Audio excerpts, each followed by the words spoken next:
직접 소개를 좀 해주세요. 네, 안녕하십니까. 저는 JTBC 뉴스룸에서 밀착 카메라 코너를 맡고 있는 이상엽 기자입니다. 아 근데 이거 저 당연히 JTBC에는 허락을 받고 나오신 거겠죠? 허락 받았습니다. 아 예. 뭐라고 하시는 거죠? 예.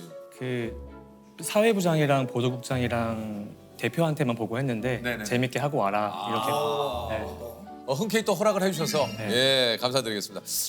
사회부가 어떤 곳인지 좀 소개 좀 해주시죠. 사회부는 기동팀과 법조팀으로 나뉘는데 네. 기동팀은 경찰서를 출입하는 기자를 말합니다. 그리고 법조팀은 검찰청과 법원을 출입하는데 주로 사건 사고를 다룬다고 보시면 될 것 같습니다. 그러면 예를 들어서 뭐 검찰 앞에서 이렇게 기자님들이 인터뷰하시잖아요. 네. 그거는 법조팀. 맞습니다. 주로 저희가 뻗치기라고 하는데 주요 혐의자가 나올 때 마이크를 대고 네네. 질문도 하고 상황에 따라 차이가 있겠습니다만 보통 한 몇 시간 정도 기다려야 됩니까? 그러면? 뭐 10시간도 넘을 때도 있고 기다리는 거야 앞에서. 맞습니다. 그냥 앞에서 기다려야 돼요? 네, 언제 나올지 모르니까 또 이제 법원마다 다른데 법원에 문이 또 여러 군데 네, 있는 데가 맞아요. 있어요. 그래서 문마다 또 뻗치고 합니다. 어디로 나올지 모르니까. 이 밀착 카메라. 여기 좀 어떤 코너인지 좀 소개를 해주시죠. 밀착 카메라는 JTBC 뉴스룸이 처음 개국할 때 만들어진 최장수 코너고요. 뉴스룸에서 월화수목 주 4회 방송하고 있고요. 제가 월요일자를 맡고 있고 네. 또 기자 후배 기자 3명이 이제 화수목 이렇게 맡고 있는데 말 그대로 밀착이라는 단어에서 출발한 이제 코너인데요. 현장을 직접 기자가 가서 전국에 있는 여러 사람과 현장의 이야기를 밀착해서 다룬다고 보시면 될 것 같습니다. 밀착 카메라 이상엽입니다. 이게 이제 지난 여름 우이천 산책로에 나타난 산책로를 돌아보니 곳곳에서 너구리들이 눈에 띕니다. 너구리가 개와 고양이를 공격하는 너구리의 공격을 받은 강아지입니다. 한 마리가 뛰어오더니 한 번 물리고 제가 악하고 도망가니까 이제 뒤에서 다른 너구리가 와가지고 다시 물더라고요. 직접 가봤습니다. 그 우이천엔 자주 오세요? 예, 옥배구도 있고요. 그리고 백로도 있고요. 혹시 너구리는 본 적 없으세요? 너구리는 아직 못 봤어요. 아 거꾸리 하고 계시네요. 길고양이 밥을 챙겨주는 사람들 사이에선 이미 잘 알려진 이야기입니다. 밥주는 진짜 있네요. 많습니다. 큰 너구리 때문에 쫓기네요. 코코야, 너구리 나타나면은 싸우지 말고 도망가라. 잉? 알았지?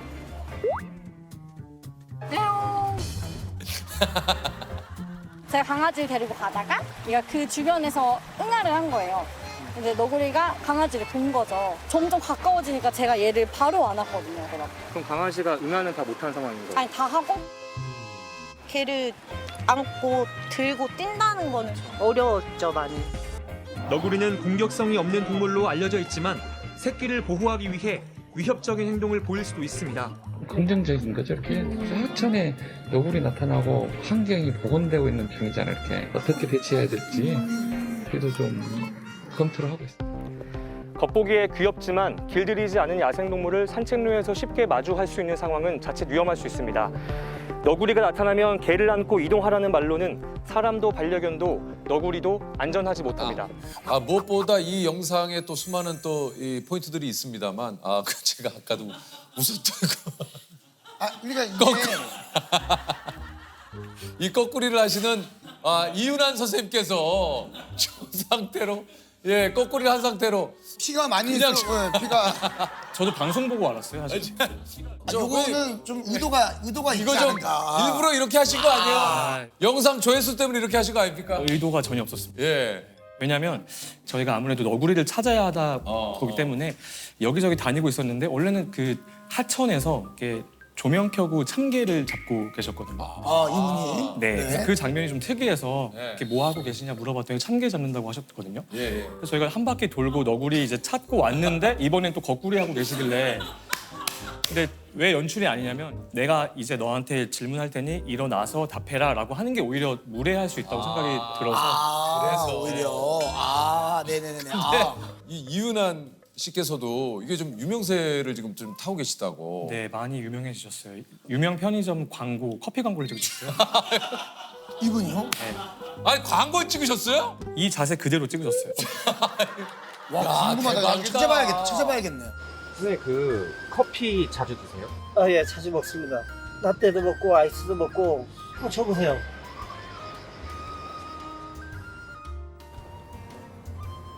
안녕하세요. 꼬꾸레 시유라입니다. 지금은 없고요. 지금은 뭐 당장 나와 있는 건 없고. 야, 물 막죠? 물 많이 막습니다. 평상시에도 참게 잡으러 많이 나오시나요? 네, 그럼요. 잡으러 우겨가지고 보러 옵니다.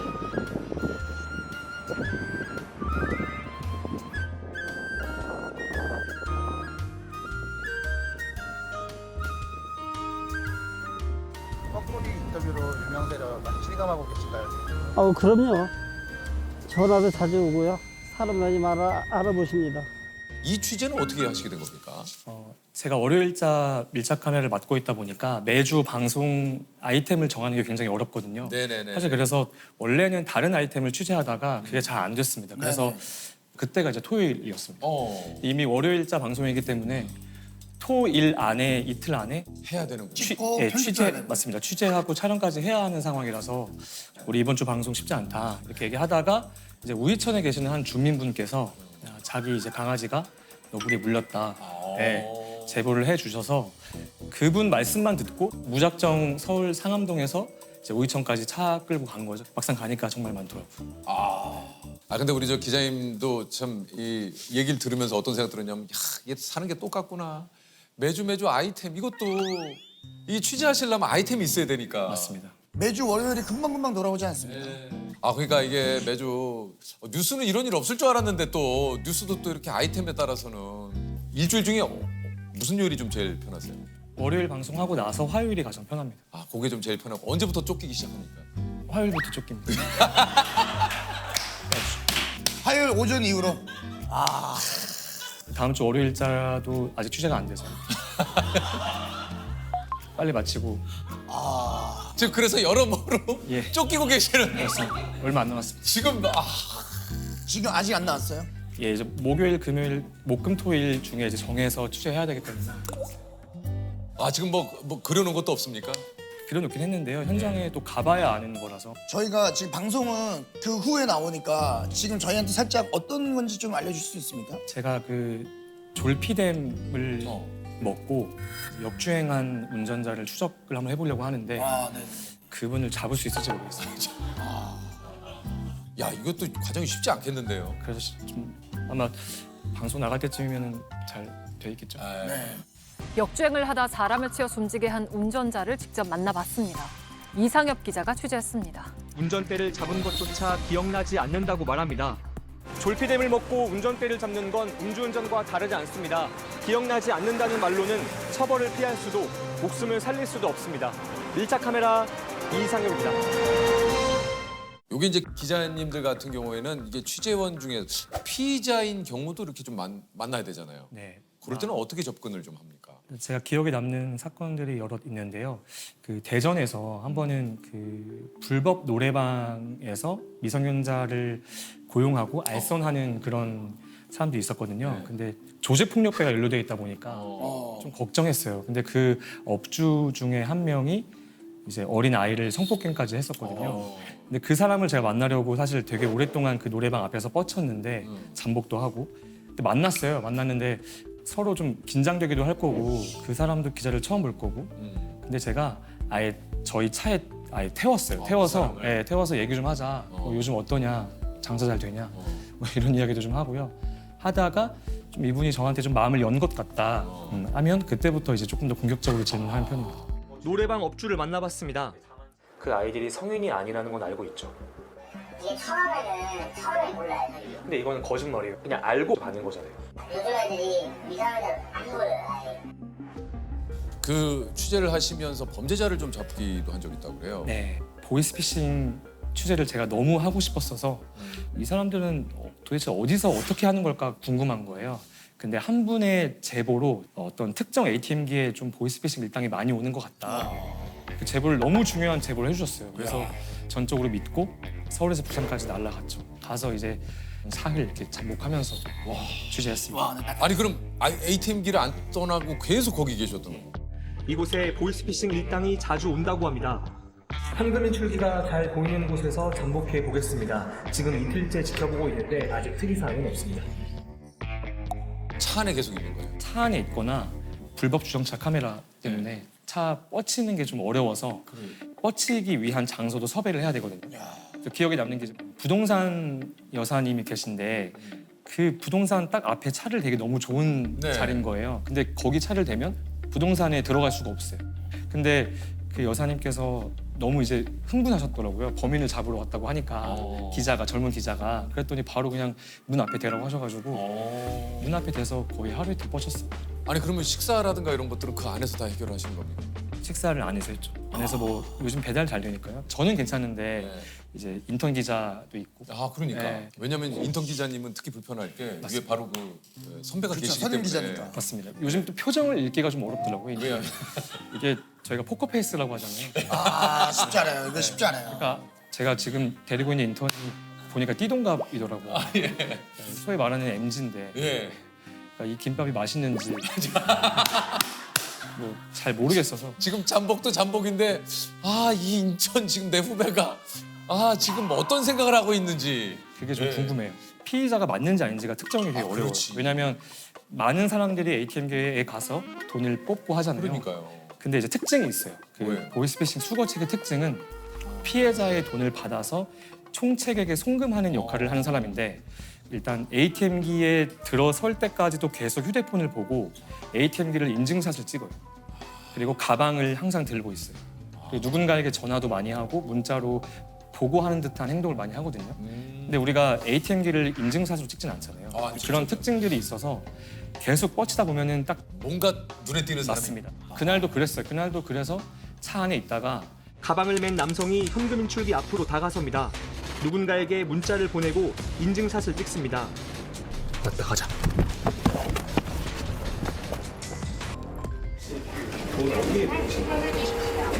남성은 텔레그램으로 지시를 받고 있었습니다. 피해자는 70대 택시기사. 빌린 돈을 갚으면 싼 이자로 다시 대출해주겠다는 말에 속아 1,000만 원을 건넸습니다.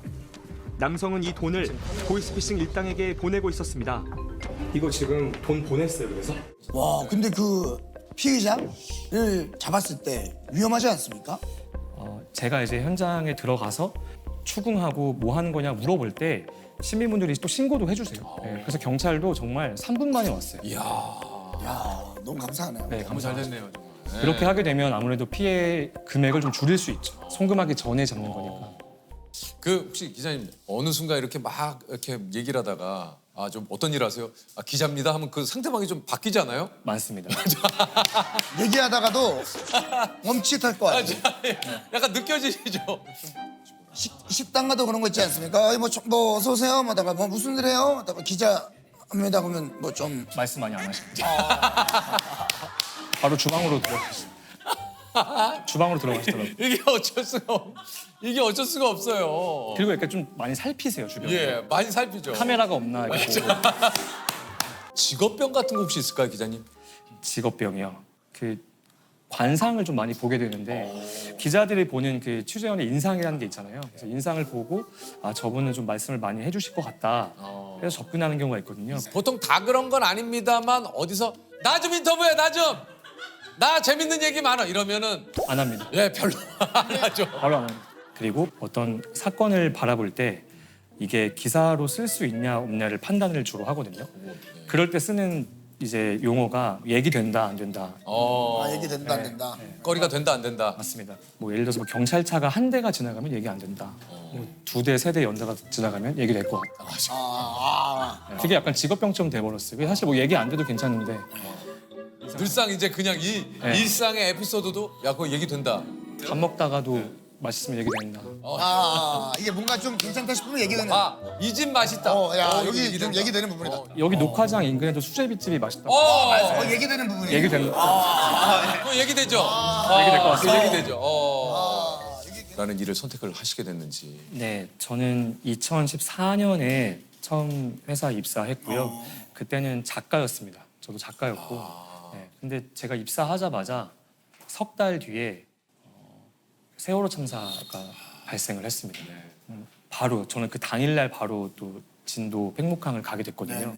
제가 당시에 맡은 임무는 되게 말씀드리기 어렵지만 그 시신의 수를 세는 취재였습니다. 저는 그래서 현장에서 팽목항과 진도체육관을 오가면서 그 수를 세는 일을 했는데 속보를 계속 냈어야 했기 때문에 기자는 아픈 사람의 이야기를 듣고 같이 아프고 하는 그런 마음들이 중요하다는 거를 그때 많이 느꼈고 네, 세월호 참사를 하면서 그런 기자가 돼야겠다라는 마음을 먹게 됐습니다.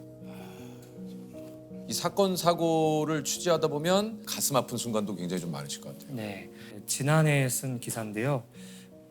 새 아이와 아내를 둔 가장이 40대 가장이 음주운전 차량에 들이받쳐서 현장에서 사망한 사건인데 그 아내분께서 마음을 열어주셔서 인터뷰를 했거든요. 근데 참 힘들었습니다. 그 음주운전으로 사망을 하기까지의 그 과정이 너무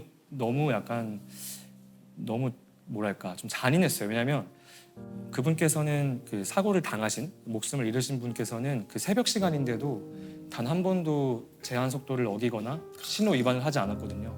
그래서 아내분께서 인터뷰 때 하신 말씀이 내 남편이 한 번이라도 신호를 어겼거나 제한 속도를 위반했거나 했으면 그 가해 차량을 마주치지 않았을 텐데 그때 많이 마음이 아팠습니다. 오늘 밀착 카메라는 음주 사고 이후 남겨진 가족의 삶을 따라가 봤습니다. 이상엽 기자입니다. 술에 취한 20대 남성이 시속 152km로 몰던 차에 들이받쳐 목숨을 잃었습니다.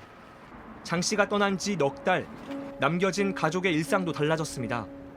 동갑내기 아내 김희선 씨는 낮에 패스트푸드점에서 아르바이트를 하고 저녁엔 집에서 아이들을 돌봅니다. 그 아내분의 일상을 담으려고 집 곳곳에 카메라를 설치해놨거든요.